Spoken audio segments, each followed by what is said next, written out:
Ladies and gentlemen, Robert Thomas Payne.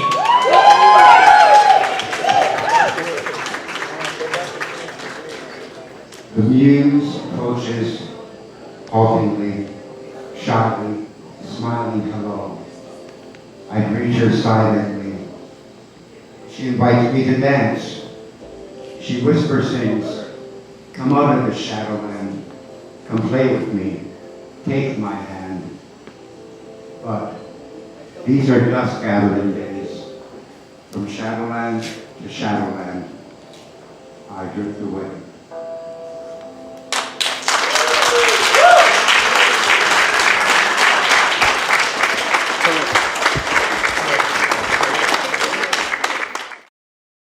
It's really weird. It's something I never really planned on becoming a poet. I actually am kind of proud of the fact that I can write stories and that.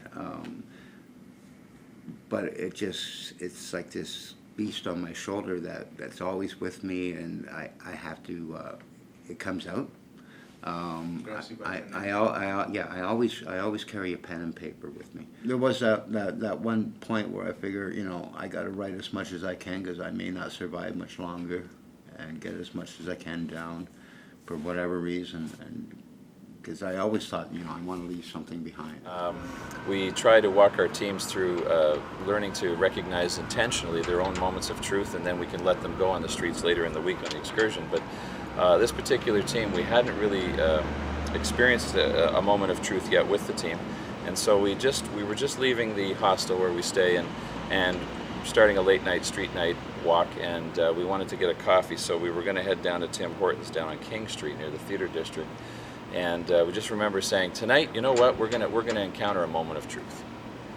So we were heading down, and we're just outside of Tim Hortons, and the Sound of Music was playing just down the street. And of course, once we're shiny squirrel people, or I am anyway. Yeah. And so I saw the Sound of Music, started singing in my annoying falsetto voice, the raindrops on roses and fingers on kittens and whatever. Anyways, I didn't finish the song, but I managed to capture someone's attention, and that was Robert Thomas Payne. And the weird coincidence was Robert came by this cafe probably a week before and sold me a book. And I said, dude, if you ever come through, let me know. And I sat down, I took a look at the books. It was poetry, it was very rad. If you've seen them, they're very kind of brownish around the sides. It's hard to keep the book kind of clean. And so I said, you know what, I can do better for those books. I can make them look better. We can arrange something. I can photocopy it or print them from work, and I can, if you don't mind, I'll put some sketches into it. And that's how it actually all started. So by some weird fluke, friends of mine in Ottawa were asking after him. And then they used to work with Robert because Robert was an actor, and Peter used to be a director of his films. Oh, wow. Yeah, and they published a book called 100 Pages of Canada, and they really wanted Robert in that because they wanted a sample of what everybody thought of Canada. So, and Robert obviously was a real contributor to that book to give him that kind of opinion. So, and then I ended up sitting down. I bought Robert his famous hot chocolate because he likes to wait till the guy who doesn't like people, selling on the Tim Hortons, so he kind of waits out with me. Started talking to the guy and realized we knew a lot of the same people on Queen Street West. In the old days, we'd been drinking with some of the similar people. We talked about like some of the people who had passed on, and some of the people what they were doing now. And it was quite hilarious. I mean, Robert's small world. It's a very small world, and Robert is great conversation. So he just comes and keeps me company, actually. I met him, and he was a poet, and he started doing zines. He saw me he started doing zines, and he said he came up and he showed me his. I was like, yeah, that's awesome. So every time I saw him, I'd support him. We'd share ideas, and pretty soon he was selling zines out there too. And that was like 10 or 15 years ago. So we've been close friends ever since. It's kind of hard to explain. It's why does a guy build houses? Why does a guy do whatever? This is what I do. And I made I have to say, guys who walk around going like this, they make way more money than I do. Mm-hmm. And it'd be so much easier for me to do that and just give up, So why don't you do that? because it's not me. That's right, that's why I asked. It's not me. Bottom line.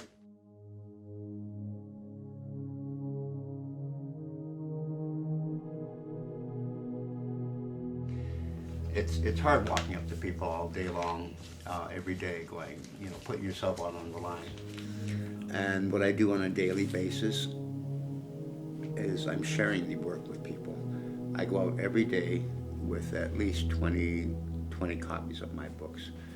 And I walk around, whether it's the coldest day of the year or the hottest day of the year or rainiest day of the year, whatever. Every day I walk around with these books and I go up to people, excuse me, could I ask you a silly question? And I get the reactions from the hand up in the face before they even know what the question is to, I haven't got time right now, to, sure, what do you want? I'm not going to give you any change. Well, I didn't ask you for any change. I just asked you if I could talk to you about this book. A few years ago, the opportunity came up where I lost my house myself. I was renting a house in Kensington Market, and I got a bunch of people off the streets. The owner of that house didn't like that, so he sold the house. Well, he said he was selling the house. He gave us the proper notice and all that. He had 3 months. I've sold the house, unfortunately, blah, blah, blah. So 3 months went by, and I wasn't able to find a place, but we all had to leave. And the very next week, or within that week, he bought the house back. As it turned out, he had sold the house to a friend for $1, just to do that. Just to get rid of it. Because it was easier than trying to evict us all and causing all these problems. And he wanted to still seem like he was being a nice guy and all that. This is my path every night.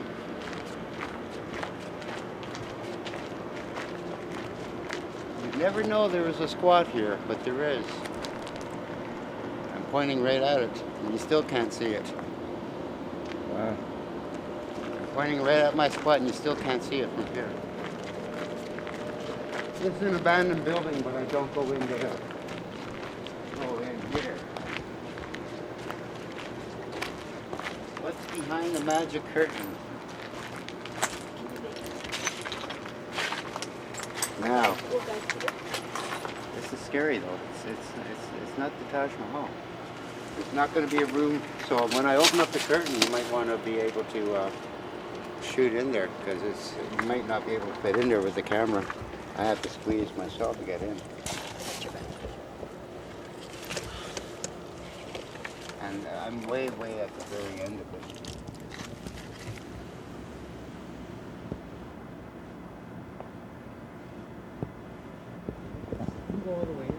Yeah, no. You're right.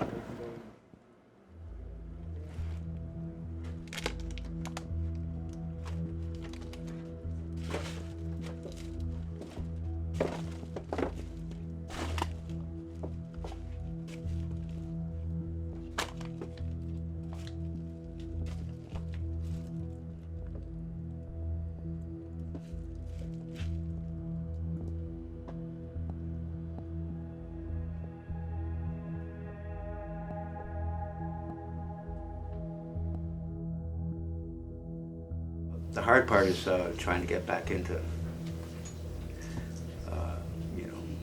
society, as they say, and trying to mainstream. I will always have to answer the questions, what the hell happened to you, So.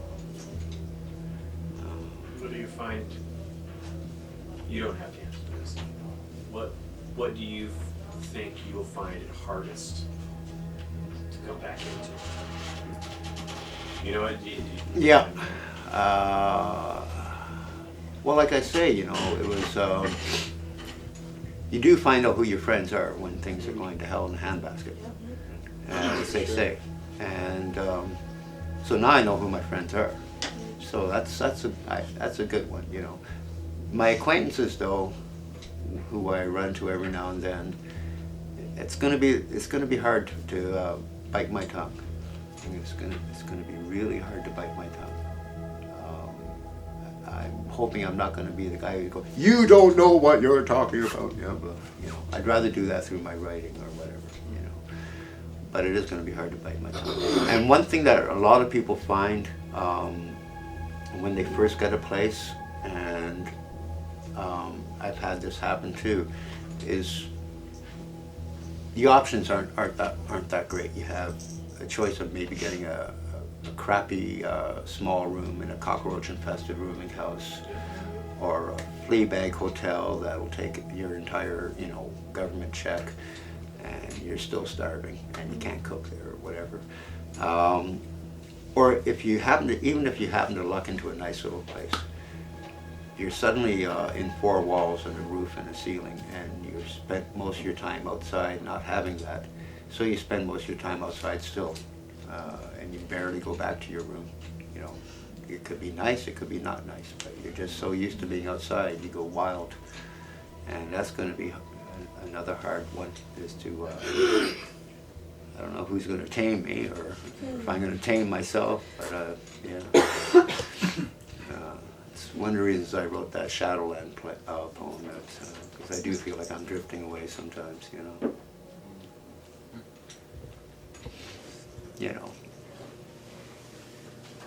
I don't plan on being homeless forever, I did actually consider it, maybe I'll just become the guy in the cave on the mountain, and then I said, no, that sucks.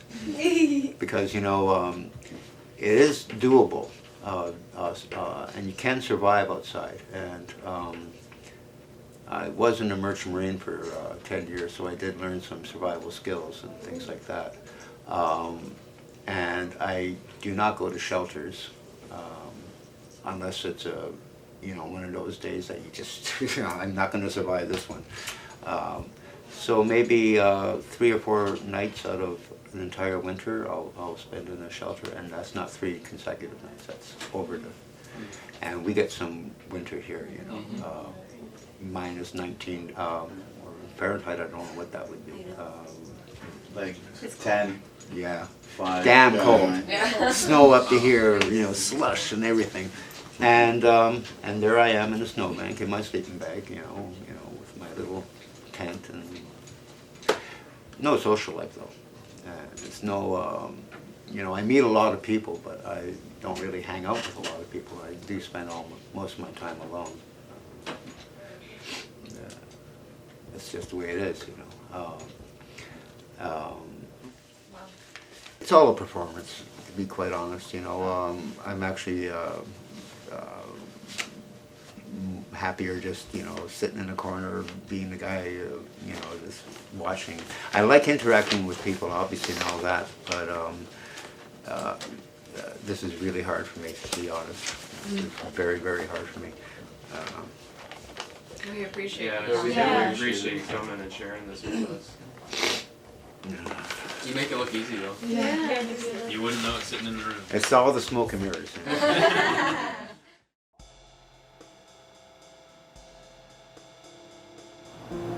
See, this is one of those, from the very beginning of my life, I'm an only child.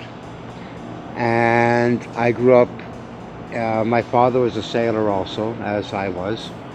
And so, although I'm born in Toronto, I spent my first couple of years in Newfoundland. By the time I was in grade 6, I'd gone to about 16 different schools. Usually 2 or 3 months at a different school, and my father was always all over Canada. So I was traveling from an early age, and I was always a new kid on the block from day one. And you know how kids are when you're the new kid on the block. So hence the loner bit. And I discovered books and movies at an early age, and I had more than enough fantasy life to, or alternatives to take me out of, the situations I was in.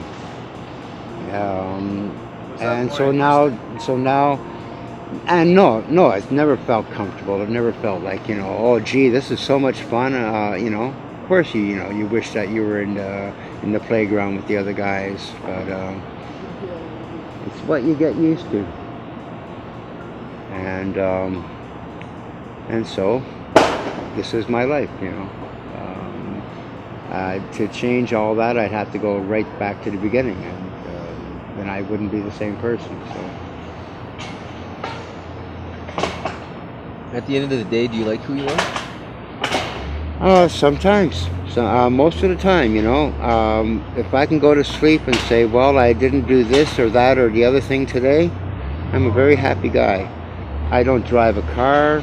I barely contribute to any pollution of this world. So things like that I can be proud of. I owe nobody I owe no money to anyone, government, personal, or anything like that. I may have no money, but I'm also debt free. I have no mortgages to worry about, or you know, family to feed, or you know, worries about, you know, maintaining my 9-to-5 job and having to put up with nonsense from some, you know, boss or whatever. I don't have to do any of those things. But the price of freedom is, you know, sometimes this is what the price of freedom is. But, yeah. Like anyone, you know, of course sometimes you go, well, I shouldn't have done that. I shouldn't have drank that, or I shouldn't have, you know, never again. Would you say your life is full of regrets? Or not? Regrets, I've had a few. No, not full of regrets, not at all. I can honestly say that for the most part I've seized the day. My main regret while being homeless is that I know I'm missing a lot. Obviously I have no girlfriend, no wife, no children, no home, but I have no idea what those things are like, so you can't miss what you don't know. But I still have to wonder what it might be like. But then if I had that, maybe I wouldn't be producing the art that I do. So, you know, at the end of the day, I'm just happy that I'm producing the art, not just sitting around, you know, in that wine circle or whatever, you know. My dream is that, you know, that it will exist after I don't exist.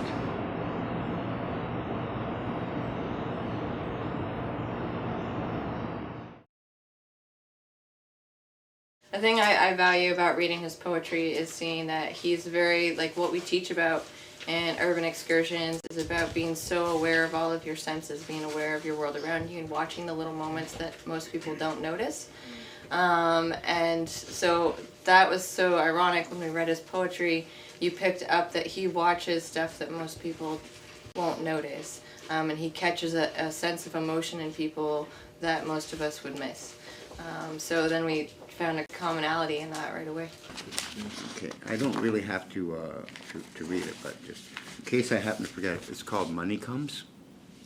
And this is one of the ones that I put on some of my poetry walls. Money Comes. Mary goes round and round town, from street corner to rented by the hour room, spreading herself thin, soul bruised from bouncy bed springs business. Mary's money man comes and goes, leaving enough money for Mary for her arm or her nose to mask the pain of making money men come. After the money goes, Mary goes round and round and round.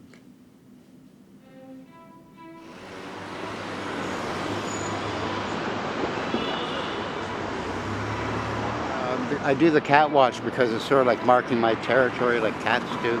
Okay. It's been my tag forever, and as you're walking around, you'll see the cat watch continues here and there, and that's just my shout out to people that know I'm still around, or some people, they know what it means. Other people, they just go, what the hell is that cat watch? Why is the cat watching? What? So, I don't know. It's just what I do here.